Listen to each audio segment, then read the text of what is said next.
ጎማችን ተመልካቾቻችን ዛሬም እንደተለመደው በአዲስ ርዕሰ ጉዳይ ልናሰለጥናችሁ እዚህ ተገኝተናል። የዛሬው ርዕሰ ጉዳያችን የማሽከርከር ሕግና ስርዓት የሚል ይሆናል። የዚህ የማሽከርከር ሕግና ስርዓት የተለያዩ ርዕሰ ጉዳዮችን አንስተን የምንወያይ ይሆናል። የምናነሳቸው ርዕሰ ጉዳዮች ከማሽከርከር ሕግና ስርዓት ጋር ተያይዘው ዓለም አቀፍ የመንገድ ዳር ምልክቶች ምንድናቸው፣ ምን ይመስላሉ፣ እነማን ናቸው የሚለውን እናያለን። ዓለም አቀፍ የትራፊክ ማስተላለፊያ መብራቶች ውስጥ እነማን ናቸው የሚለው እናያለን። ዓለም አቀፍ የመንገድ ላይ መስመሮች፣ መንገድ ላይ የሚሰመሩ መስመሮች ጥቅማቸው ምንድን ነው፣ ለምንድን ነው የሚሰመሩት፣ ዓላማቸው ምንድን ነው የሚለውን እናያለን። የትራፊክ ፖሊስ የእጅ ምልክትስ እኛ አሽከርካሪ ሆነን መንገድ ላይ ስንወጣ ስናሽከረክር ከትራፊክ ፖሊሶች ጋር እንዴት ነው የምንግባባው፣ መግባባት የምንችለው ምንድን ነው የሚለው፣ የእጅ ምልክቶች ምን አይነት ናቸው የሚለው እናያለን። የፍጥነት ወሰን በሀገራችን ደግሞ ያለ የተገደበ የፍጥነት ወሰን አለ። በተለያዩ አካባቢ ላይ አንድ አሽከርካሪ ሲያሽከረክር በምን አይነት የፍጥነት ወሰን ነው ማሽከርከር ያለበት የሚለውን በምንድን ነው የት ነው የሚለውን እናያለን። ሌላው ደግሞ የትራንስፖርት ሕግና ደንቦች ምንድን ናቸው የሚከለከሉት፣ መንገድ ላይ መኪና ይዘው ስንሄድ ምንድን ነው የሚከለከሉት፣ ምንድን ናቸው የሚፈቀዱት የሚለውን አብረን እናያለን። ስለዚህ ይህንን ትምህርት ስልጠና ለእናንተ እየሰጠን አብራችሁ የምንገኘው እኛ ጎማ ቲዩቦች ነን። ይህንን ትምህርት ለማግኘት እና መሰል ትምህርቶችን ስልጠናዎችን ለማግኘት ሰብስክራይብ ያላረጋችሁ ጎማ ቲዩብን ሰብስክራይብ አድርጉ። ያላረጋችሁ ደግሞ ለጓደኞቻችሁ ሼር በማድረግ እንዲያደርጉ አድርጓቸው። ያደረጋችሁ ደግሞ እንድትከታተሉን እንጋብዛለን።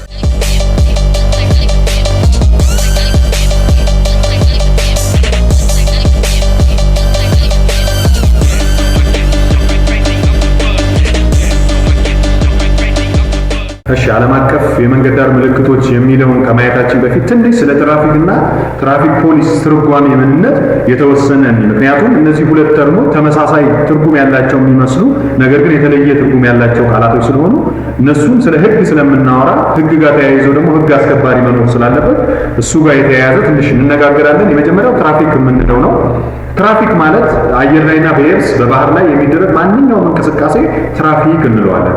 ይህ ትራፊክ የምንለው ማንኛውም እንቅስቃሴ በመኪናም ይሁን በአየርም ይሁን በባህር ላይ የምናደርገው እንቅስቃሴ በሙሉ ትራፊክ እንለዋለን። ነገር ግን ይህ ትራፊክ የምንለው ከሕግ አስከባሪ ጋር የተገናኘ ትርጉም የለውም። ይህ ትራፊክ የምንለው የራሱን የቻለ እንቅስቃሴን የሚወክል ቃል ነው። ይህ ትራፊክ ፖሊስ የምንለው ደግሞ ከዚህኛው የተለየ ትርጉም ነው የሚኖረው። ያንን እንቅስቃሴ የሚያስከብር አካል ማለት ነው። ሰውየው ምን እንለዋለን? ትራፊክ ፖሊስ እንለዋለን። ስለ ሕግ ስለምንማር ያንን ሕግ የሚያስከብር አካል ያስፈልጋል። ያ አካል ትራፊክ ፖሊስ እንለዋለን። ትራፊክ ፖሊስ ማለት ደግሞ የትራፊክ ፍሰቱን የሚቆጣጠር የሕግ አስከባሪ አካል ማለት ነው። ይህንን ካለን ወደ ሀገራችን የደረሰ የትራፊክ አደጋ ስለ ሕግ የምናወራው አንድም ዓላማው የትራፊክ አደጋ ለመቀነስ እንደመሆኑ መጠን በሀገራችን በዚህ በትራፊክ አደጋ ምክንያት ምን ያህል አደጋ እየደረሰ ነው ስናይ እዚህ ጋር ቻርቱ ላይ እንደምትመለከቱት እስከ 2002 አንስቶ እስከ 2006 ያለውን ዳታ አለ። የምታዩት በተለያየ ፈርጅ ተፈርጇል። አንደኛ የሞት አደጋ ምን ያህል ነው፣ ከባድ አካል ጉዳት ምን ያህል ነው፣ የቀላል አካል ጉዳትስ ምን ያህል ነው፣ የተሽከርካሪ ብዛትስ ምን ያህል አደጋ አድርሷል የሚለው እዚህ ሬቱ ላይ እንደምታዩት ከዕለት የሰው ሞትም የከባድ ጉዳትም የቀላል ጉዳትም እና የአሽከርካሪ ላይ ያለው የደረሰው አደጋ ብዛትም ከቀን ወደ ቀን እየጨመረ ነው የሚመጣው። ይህ እዚህ ጋር የምታዩት ዳታ ከ2002 ጀምሮ እንደምታዩት ቁጥሩ ከ2002 የሞት አደጋ 2600 የነበረው 2006 ላይ 3331 ደርሷል። አሁን ያለነው 2016 ላይ ነው ያለነው። እንግዲህ አስቡት ከ10 ዓመት በፊት ያለው የሞት ቁጥር 3331 በአመት የሚሞት ከሆነ አሁን ላይ ከ10 ዓመት በኋላ ያለውን ሬት አስቡት ምን ያህል ከፍተኛ ደረጃ ላይ እንደደረሰ። የመኪናው መጠን ደግሞ የተበላሸ መኪና 34000 ወይም የደረሰው አደጋ 340,000 አደጋ ነው መኪና ላይ የደረሰው። 2006 ላይ ደግሞ ስንመለከት እንደምታዩት 519,000 ሬት ነው ያለው። አሁን ላይ ያለነው 2016 ስለሆነ አስቡት ምን ያህል በዚህ በትራፊክ አደጋ ምክንያት የሰዎች ሕይወት እንደሚያልፍ፣ ሰዎች ላይ አደጋ እንደሚደርስ፣ ሰዎች ላይ ቀላልም ሆነ ከባድ አደጋ እንደሚደርስ፣ የንብረት ላይ ጉዳት እንደሚደርስ ይሄ ዳታ ያሳየናል። ይህ ዓላማውም ዋናውም ዓላማው ይህንን የሚመጣውን የትራፊክ አደጋ ለመቀነስ ነው። ዋናው ሕግና ስርዓት መማራችን ጥቅሙ ይህ የሚከሰተውን እዚህ ጋር የምታዩት ዳታ ላይ የምታዩትን የሞትም ሆነ የጉዳትም ሆነ የንብረት ውድመትን ለመቀነስ ታሳቢ ተደርጎ የተሰጠ ሲሆን ይህንን ማወቃችን ለዛ ይጠቅመናል። ወደ ሌላኛው እዚህ ጋር ስታዩት የሚደርሰው አደጋ በጣም ከባድም ዘግናኝ የሆኑ አደጋዎች የተለያዩ አደጋዎች ይደርሳሉ። እንደምናየው በዳታ ላይ እናደርሰዋለን። እዚህ ጋር እንደምታዩት ቅድም ያለው ከዳታው ተነስተን ወይም ደግሞ ከግራፉ ተነስተን እንደምናየው ከ2005 የነበረው አጠቃላይ በሀገራችን በአመቱ በንብረት ላይ የደረሰ ውድመት 2000 ዓመት ላይ ይሄንን ይመስላል። እዚህ ጋር የምታዩትን ቁጥር ይመስላል። 2006 ላይ ይሄን ይመስላል። እንደምትመለከቱት በእጥፍ ነው የጨመረው። ከአንድ ዓመት ወደ አንድ ዓመት የሚደርሰው የንብረት ላይ የሚደርሰው ውድመት በእጥፍ ነው የጨረሰው። አሁን ያለነው እንግዲህ 2016 ነው። አሁን ላይ አስቡ፣ ያኔ በአመት እንዲህ የሚጨምር ከሆነ አሁን ላይ ምን ያህል ደረጃ ይደርሳል ብላችሁ ማሰብ ይቻላል። ሰው ይሄንን ህግና ስርዓትን ስልጠና ወስዳችሁ ስትማሩ ግን ከሀገራችን ላይ የሚደርሰውን ከባድ የአደጋ ሁኔታ ለመቀነስ ማስቀረት ባንችል እንኳን በተቻለ መጠን ለመቀነስ ይጠቅመናል ማለት ነው። ይሄው ስለ አደጋ ጋር ተያይዞ ስናወራ የትራፊክ አደጋ መንስኤዎች ምንድን ናቸው? የትራፊክ አደጋ መንስኤዎች የምንላቸው በሶስት ደረጃ የተቀመጡ ናቸው። የመጀመሪያው በአሽከርካሪ ሁኔታ የምንለው አደጋ የሚደርሰው አንደኛው በአሽከርካሪ ሁኔታ ነው። በአሽከርካሪ ሁኔታ ስንል ባለፈውም እንዳየነው ከዚህ በፊት በሰጠነው ኮርስም ስልጠና ላይ እንዳየነው የስነ ባህሪ ችግር አንዱ የአሽከርካሪ ሁኔታ የሚደርስ አደጋ ነው። ሁለተኛ ይሄ በቸልተኝነት ማሽከርከር ማለት አንዱ ከስነ ባህሪ ጋር የተያያዘ ነው። አልኮል መጠጥ ወስዶ ማሽከርከር ባለፈው አውርተናል፣ ከስነ ባህሪ ጋር የተያያዘ ነው። ሌላኛው በአሽከርካሪ ሁኔታ ከሚደርስ አደጋ እድሜ ነው። አንዳንድ አሽከርካሪዎች እድሜያቸው ከፍ ሲል ብዙውን ጊዜ ሰዎች እድሜያቸው ከፍ ሲል አንድ የቅልጥፍና ሁኔታቸው የቀነሰ ይሆናል። እይታ የአይን እይታ የቀነሰ ይሆናል። የማስተዋል ወይም ደግሞ ፍጥነት የሚባለው ፍጥነት ወይም ደግሞ እንዳለው የማሽከርከር ስልት ምን ይፈልጋል? ፍጥነትን፣ ቅልጥፍናን ይፈልጋል። ይህ እድሜው ከፍ ያለ አሽከርካሪ ደግሞ በዛው ልክ ቶሎ ሪአክሽን ወስዶ አደጋ ቢፈጠርበት ያንን ተከላክሎ የማሽከርከር እድሉ ያነሰ ስለሚሆን አንዱ በእድሜ ምክንያት የአሽከርካሪ ሁኔታ የሚደርስ አደጋ ነው። ሁለተኛው ደግሞ በተሽከርካሪ ሁኔታ በተሽከርካሪ ሁኔታ ስንል የመቆጣጠሪያ መሳሪያዎች ብልሽት፣ አንዳንድ ቴክኒካል የሆኑ ብልሽት፣ የመገናኛ መሳሪያዎች ብልሽት። የመገናኛ መሳሪያ ሲበላሽ ስንል እነ መስታወት ስፖኪዮ ሲበላሹ፣ እነ ፍሬቻ ሲበላሹ፣ የትዕይንት መሳሪያ ብልሽት፣ ፊት ለፊት ላይ ሄድ ወይም ሃይቢም የምንለው ወይም ደግሞ የግንባር መብራት የምንለው ብልሽት፣ የዳሽቦርድ ጠቋሚ ጌጆች ብልሽት። እነዚህ ጌጆች ሲበላሹ ያለንን መኪናው ላይ የሚደርሰውን አደጋ ወይም ደግሞ መኪናው የተበላሸውን አካል ሪፖርት የሚያደርጉልን ፓርቶች ናቸው። እነዚህ የዳሽቦርድ ጠቋሚ ጌጆች ተበላሹ ማለት አሽከርካሪው በቂ መረጃ ሳይኖረው የመኪናውን ብልሽት ሳያቅ ዝም ብሎ ያሽከረክራል። የዛኔ በተሽከርካሪ ምክንያት ብልሽት አደጋ ሊደርስ ይችላል ማለት ነው። ሶስተኛው ምክንያት ደግሞ ለትራፊክ አደጋ መንስኤ ከሚሆኑት መካከል የአካባቢ ሁኔታ ነው።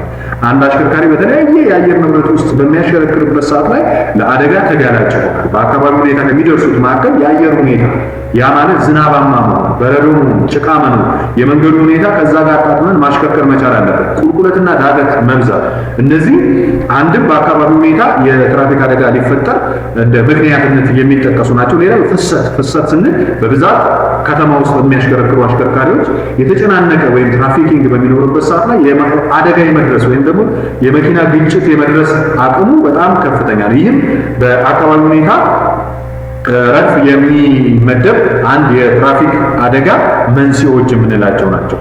ወደ ሌላኛውና ወደ ዋናኛው ስንመለስ ወደ ዓለም አቀፍ የመንገድ ዳር ምልክቶች። ዓለም አቀፍ መንገድ ዳር ምልክት የመጀመሪያው ርዕሳችን ነው። ዓለም አቀፍ የመንገድ ዳር ምልክቶች ምንድን ናቸው? እነሱስ ምንድን ናቸው? ምን እንደወስዳቸው ይዛል የሚለውን ስናይ በዋናነት ዓለም አቀፍ የመንገድ ዳር ምልክቶች የምንላቸው እኛ ሀገር ውስጥ ብቻ ሳንሆን መንጃ ፈቃድ ሀገር ውስጥ ኖሯችሁ ወደ ኢንተርናሽናል ደረጃ መንጃ ፈቃዳችሁ ማሻሻል የምትፈልጉ ሰዎች ይህ ምልክት እንደ ዓለም አቀፍ ነው። እንደ ሀገር የትኛውም ዓለም ላይ እነዚህ ምልክቶች በቋንቋና በእንትን ይለያያሉ እንጂ ዓላማቸው መልእክታቸው የሚያስተላልፉት መልእክት ተመሳሳይ ነው። እነሱ ላይ ቆመን ስንመድባቸው በዋናነት በሶስት እንከፍላቸዋለን። አንደኛው የሚያስጠነቅቁ የመንገድ ዳር ምልክት እንላቸዋለን። ሁለተኛው የሚቆጣጠሩ የመንገድ ዳር ምልክት እንላቸዋለን። ሶስተኛ ደግሞ መረጃ ሰጪ እንላቸዋለን። ከመጀመሪያውን ጀምርና የሚያስጠነቅቁ በውስጡ ምን ምን አለው የሚለው እኒህ የሚያስጠነቅቁ የመንገድ ዳር ምልክቶች የምንላቸው በብዛት ቅርጻቸው 3 ማዕዘን ነው። እነዚህ ምልክቶች 3 ማዕዘን ነው። ሁል ጊዜ ምንድነው የሚያደርጉት? ለኛ ጥንቃቄን የመንገዱን ሁኔታ ባናቀው እኛ ያው ሹፌር ስንል ድንበር የለውም። ከአንድ ቦታ ተነስቶ ከአንድ አካባቢ ተነስቶ ወደ ሌላ አካባቢ ያሽከረክራል። ነገር ግን የአካባቢው ሁኔታ ምን አይነት እንደሆነ፣ የመንገዱ ሁኔታ ምን አይነት እንደሆነ፣ ምን አለ ድልድይ ያለ ምን አለ የሚለው መረጃ ላያቅ ይችላል። የመንገዱ ሁኔታ ላያቅ ስለሚችል እነዚህ የሚያስጠነቅቁ ምልክቶች ምን ያደርጉታል? ለዛ ሹፌር ጥሩ የማሽከርከር ስልትን ተከትሎ እንዲያሽከረክር፣ ሁለተኛም ደግሞ አደጋን ተከላክሎ እንዲያሽከረክር መረጃን ይሰጡታል። መረጃ ከሚሰጡት መካከል አንደኛው ነው የመጀመሪያው የሚያስጠነቅቁ የመንገድ ዳር ምልክት የምንለው። ይህ የመንገድ ዳር ምልክት አብዛኛው 3 ማዕዘን ሆኖ ዙሪያው በሶስት ማዕዘኑ ላይ ዙሪያው በቀይ ነው የተጻፈው። ውስጡ ደግሞ መደቡ ነጭ ነው። ነጭ ሆኖ የሚያስተላልፈው መልእክት ደግሞ በተለያዩ እንትኖች ያስተላልፋል፣ ምልክቶች ያስተላልፋል። አንድም በጽሁፍ ያስተላልፋል፣ በቀስት ያስተላልፋል፣ በስዕል ያስተላልፋል። ግን መልእክቶቹ የሚተላለፉት ግን በውስጥ ላይ በነጭ መደቡ ላይ በጥቁር ቀለም ሆነው የሚተላለፉ ናቸው። ሰው እነዚህ የሚያስጠነቅቁ የመንገድ ዳር የምንላቸው እዚህ ከዚህ በታች የምታዩቸው ናቸው። ምንድነው የሚሉት? አንድን አሽከርካሪ ቅድም እንዳልኩት ተጠንቅቀህ አሽከርክር የሚል መልእክት ነው የሚያስተላልፍልን።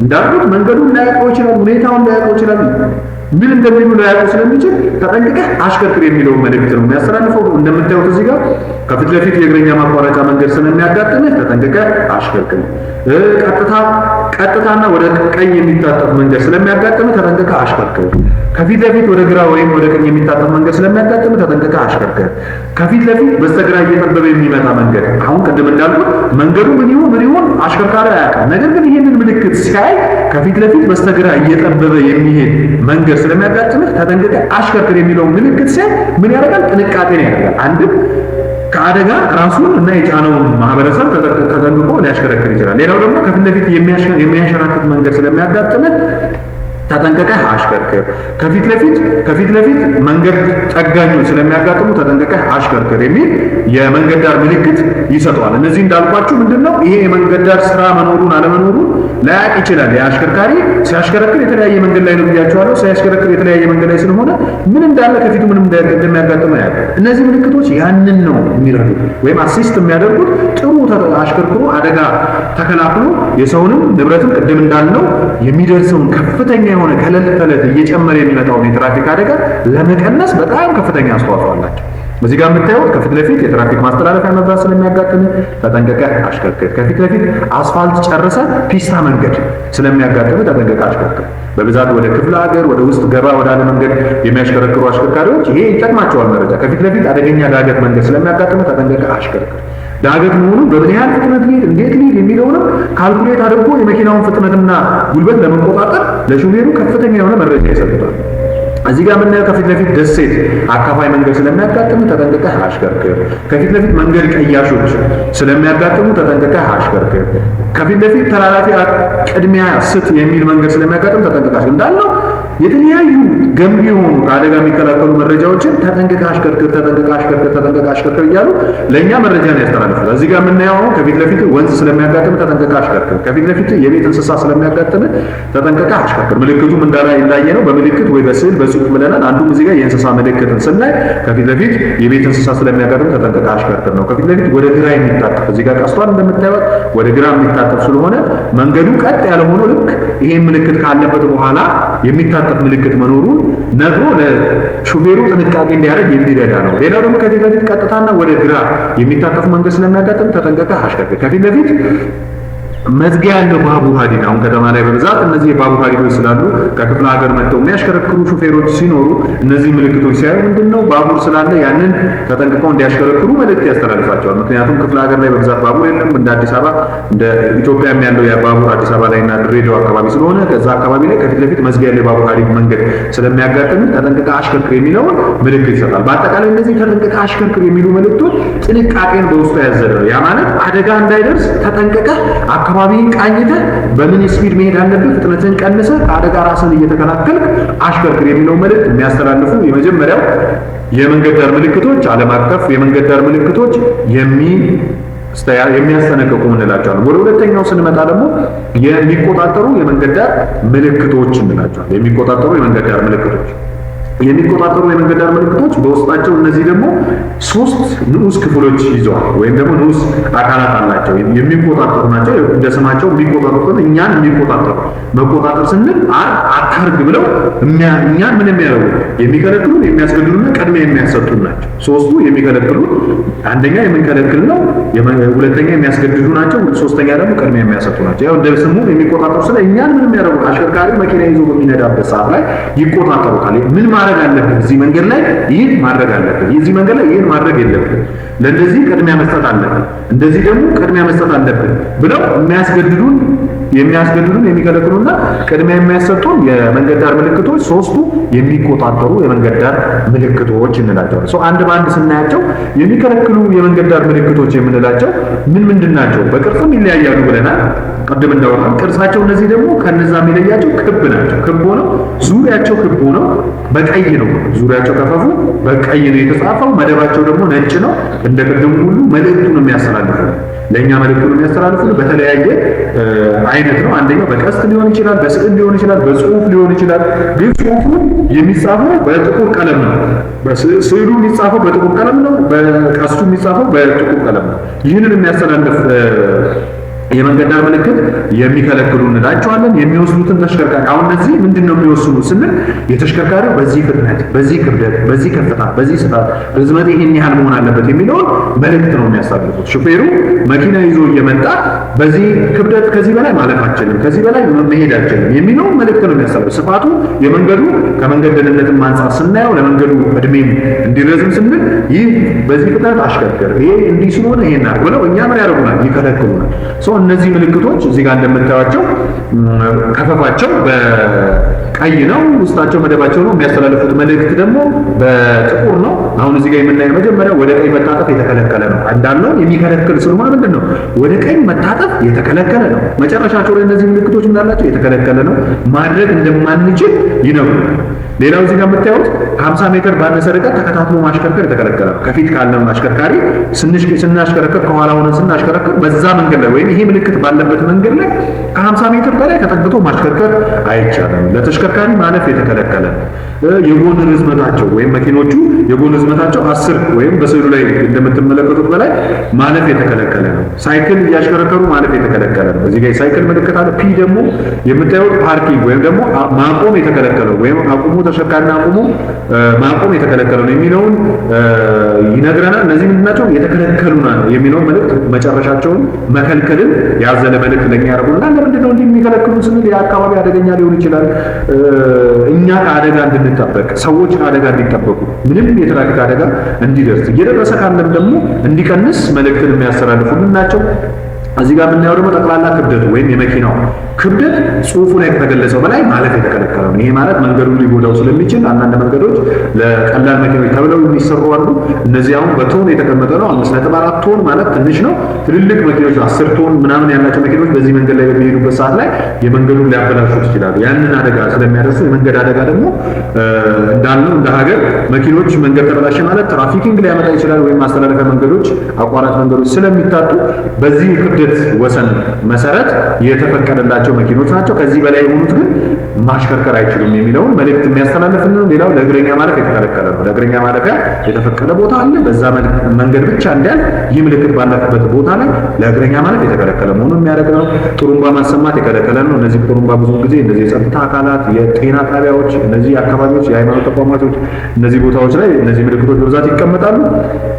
ሌላው እዚህ የምናየው የፊት ለፊት የሚመጣ ቅድሚያ ሳይሰጥ ማለፍ የተከለከለው። ከፊት ለሚመጣ መኪና ቅድሚያ ሰጥቶ ማለፍ አለበት ይላል። ይሄ ምልክት ባለበት ያንን ማድረግ፣ ይሄ ምልክት ባለበት ደግሞ ተቀጣጣይ ነገሮችን ጭኖ ማለፍ የተከለከለ ነው። እዚህ ጋር የምታዩት ምልክትን ደግሞ ወደ ግራ መታጠፍ የተከለከለ ነው። እንደቀደሙ በተቃራኒ ነው። ምልክቱ እንደሚያየው ወደ ግራ ነው ያለው። መኪናው ልክ ሲያይ ወደ ግራ ማለፍ አትችልም የሚለው ምልክት ያስተላልፍለታል። ይሄ እዚህ ጋር የምታዩት ደግሞ ነጩ ድፍን የምታዩት እዚህ ጋር ነጭና በቀይ ከፍፎ የምታዩት ማንኛውም ተሽከርካሪ ለእጅ የሚገፋ ጭምር የተከለከለ። ይህ ምልክት ባለበት ምንም አይነት ተሽከርካሪ ማለፍ የተከለከለ። ያ ማለት መንገዱ አይሄድም የሚለው የሚያመለክት ነው። ሌላው ደግሞ ምልክቱ ባለበት አቅጣጫ እያሽከረከሩ ማለፍ የተከለከለ ነው። ይህ ምልክት ካለ እያሽከረከርን ማለፍ እንደማንችል ነው የሚነግረን። ይሄ እዚህ ጋር የምናየው ደግሞ ኤክስ ምልክት ያለበት ትንሽ ለየት የሚለው ይሄ ነው። ቅድም ካልነው አንፃር በአጭርም ሆነ ለረጅም ተሽከርካሪ ማቆም የተከለከለ ነው። ይሄ ምልክት ኤክስ ባለበት ማቆም የተከለከለ መሆኑን የሚያሳይ ነው። ለአጭርም ሆነ ለረጅም ተሽከርካሪ ማቆም የተከለከለ ነው የሚለው። ሌላው እዚህ ጋር የምናየው ደግሞ አንድ ሰረዝ ያለበት በምልክቱ መጨረሻ የሚል አንዳንዴ የታክሲ ማቆሚያ የሚል ምልክት በብዛት እነዚህ ማቆሚያዎች ናቸው። ይህ ምልክት አይተን ቀጣይ ያለውን ምልክት እስከናገኝ ድረስ በዚህ ሁለቱ መካከል ላይ መጨረሻ እስከሚለውን ማቆም የተከለከለ ነው። ወይም መጨረሻ የሚለውን እስክናይ ማቆም የተከለከለ ነው ማለት በዚህች ምልክት እዚህ ጋር የምታዩት ምልክትና በዚህ መካከል ላይ ማቆም የለበት። ልክ መጨረሻ የምትለውን ስናገኝ ግን ከመጨረሻው በኋላ ነው ማቆም ያለበት። ስለዚህ ይሄ ማለት በምልክቱ ውስጥ መጨረሻ የሚለውን እስክታገኝ ማቆም የተከለከለ ነው። ልክ መጨረሻ የሚለውን ስናገኝ ደግሞ ማቆም ክልክል ነው የሚለው ትዕዛዝ መጨረሻ ነው ማብቂያ ነው። እዚህ ጋር ማቆም ይቻላል የሚለውን የሚያስተላልፍልን ነው። ቀደም እንዳልነው ዓላማው የዚህ ምልክት ዓላማው አደጋን ተከላክሎ ማሽከርከር ነው። ሰው ላይ የሚደርሰው በንብረት ላይ የሚደርሰው በሞት ላይ የሚደርሰው በሰዎች ሞት ላይ የሚደርሰውን አደጋ የመከላከል እንትን ነው። ወደ ሁለተኛው እዚህ ንዑስ ክፍል ላይ የተመደበው ስንመለስ ደግሞ የሚያስገድዱ የመንገድ ዳር ምልክት እነዚህ ደግሞ ምንድናቸው? አድርግ ብለው ነው የሚያስገድዱ። የሚያስገድዱ ትርጉማቸውን ስናየው የሚያስገድድ ማለት ይህንን አድርግ ብለው ነው የሚያደርጉት። እነዛ ምንድነው? መከልከል ነው። ይህንን አታርግ እያሉ ነው። እነዚህ ደግሞ በዚህ ብቻ አሽከርክር እንደዚህ አድርግ ብለው የሚያስገድዱ ምልክቶች ናቸው። ሁለተኞቹ ናቸው። እነዚህ ደግሞ ቅርጻቸው ክብ ነው። ዙሪያቸውና መደባቸው ደግሞ ሰማያዊ ነው። እንደነዛ ደግሞ ከዛ የሚለያቸው ክብ ናቸው። ነገር ግን መደባቸው በሙሉ ዙሪያቸው በሙሉ ምንድነው? ሰማያዊ ከለር ያላቸው ናቸው።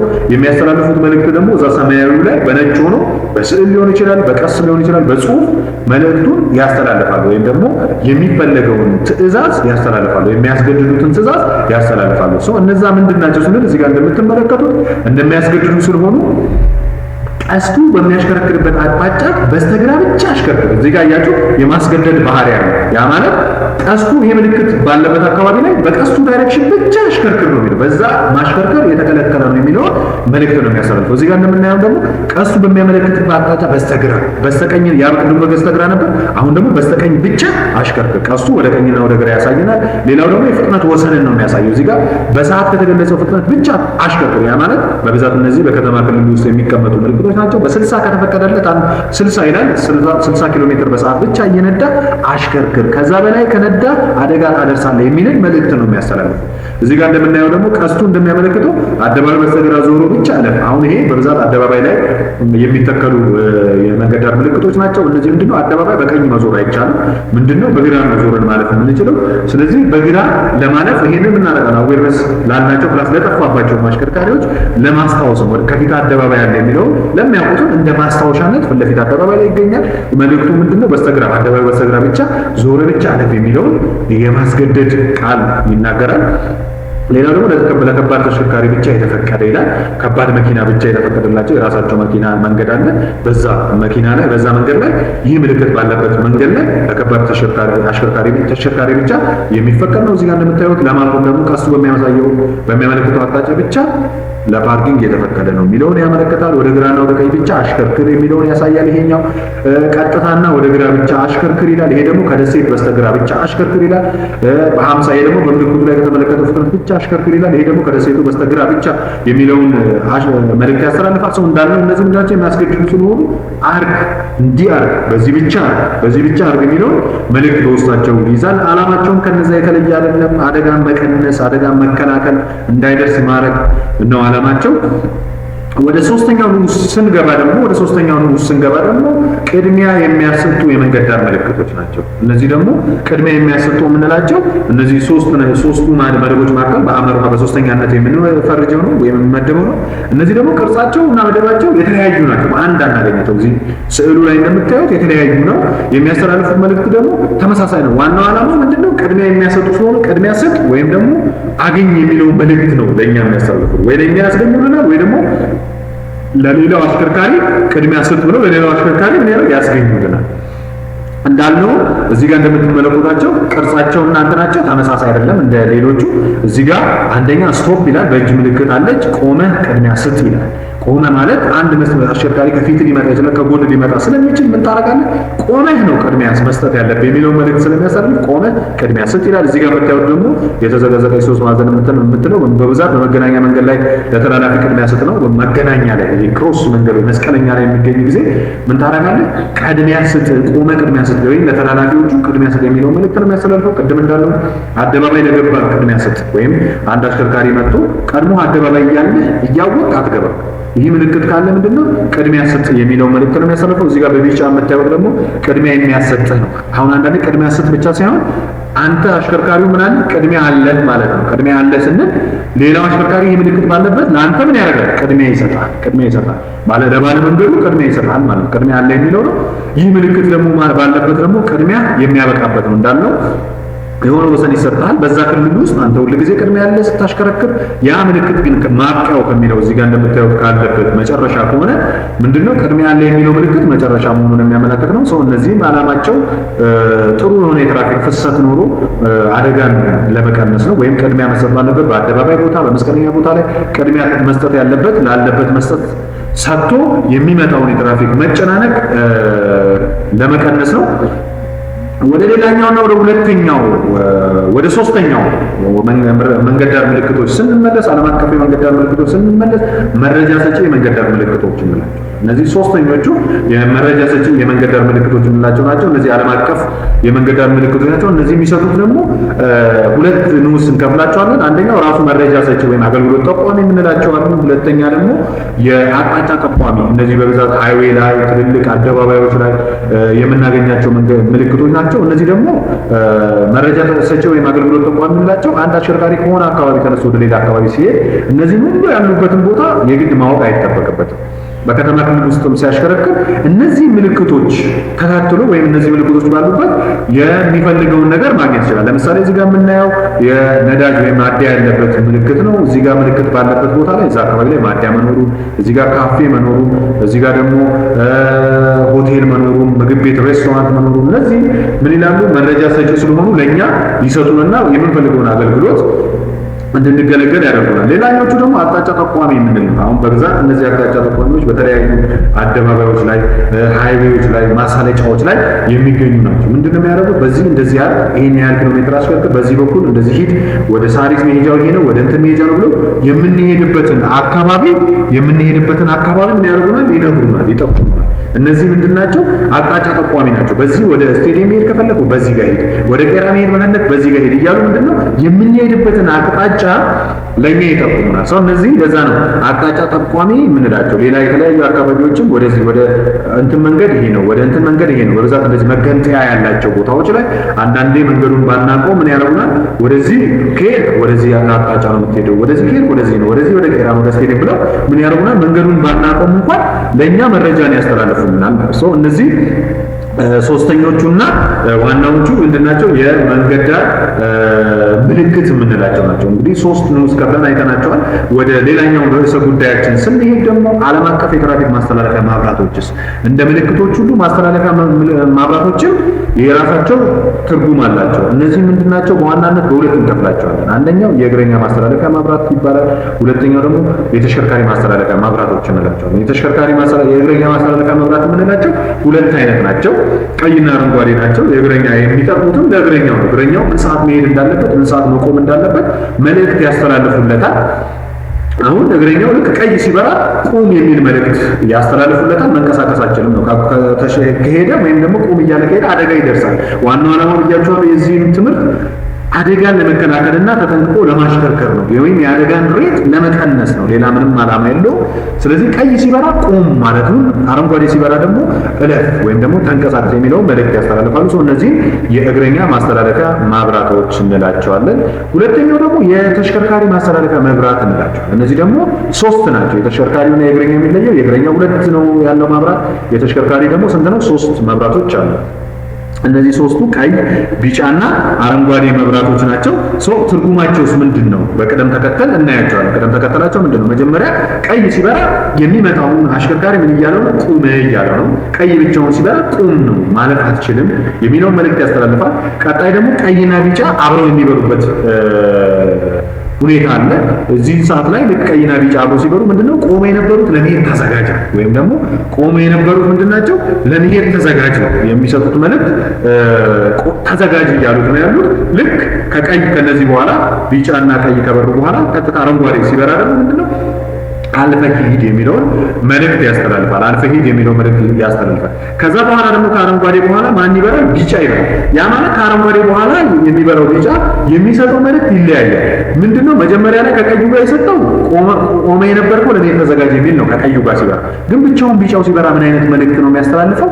ውስጥ ላይ የነበርክ ወይም ደግሞ አደባባይ ውስጥ የነበር ቀጣይ ቁም የሚል መብራት ስለሚበራ ወይም ቀይ መብራት ስለሚበራ ቶሎ ብለህ ውጣ የሚል መልእክት ያስተላልፋል። ይህ ማለት ምንድነው? መስቀለኛ መንገድ ውስጥ የገባ በፍጥነት ለቀህ ውጣ የሚለውን መልእክት ያስተላልፋል። ሰው እነዚህ ምንድናቸው? ትራፊክ ማስተላለፊያ ወይም የአሽከርካሪ ማስተላለፊያ መብራት ቅደም ተከተላቸው ነው። የአበራር ቅደም ተከተላቸው እንዲህ ነው። መጀመሪያ ቀይ ይበራል፣ ከዛ ቀይና ቢጫ ይበራል፣ ከዛ አረንጓዴ ይበራል፣ ከዛ ቢጫ ለብቻው ይበራል። ትርጉማቸው ከዚህ በላይ እንደጠቀስኩት ይሆናል ማለት ነው። ሌላ ሁለት የትራፊክ መብራቶች አሉ። እዚህ ጋር እንደምናያቸው ቀይና ቢጫ የትራፊክ መብራቶች አሉ። እነዚህ መብራቶች ምንድናቸው? ቀይ እና ቢጫ የትራፊክ መብራቶች አሉ።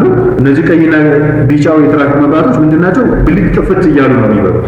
ብልጭ ጥፍት እያሉ ሲበሩ የሚያስተላልፉት መንገድ አለ። በብዛት እነዚህ ምንድናቸው? ኩርቦች አካባቢ ላይ አደገኛ መኪናዎች በብዛት አደጋ የሚደርስበት መንገድ ላይ እነዚህ መብራቶች ይቀመጣሉ።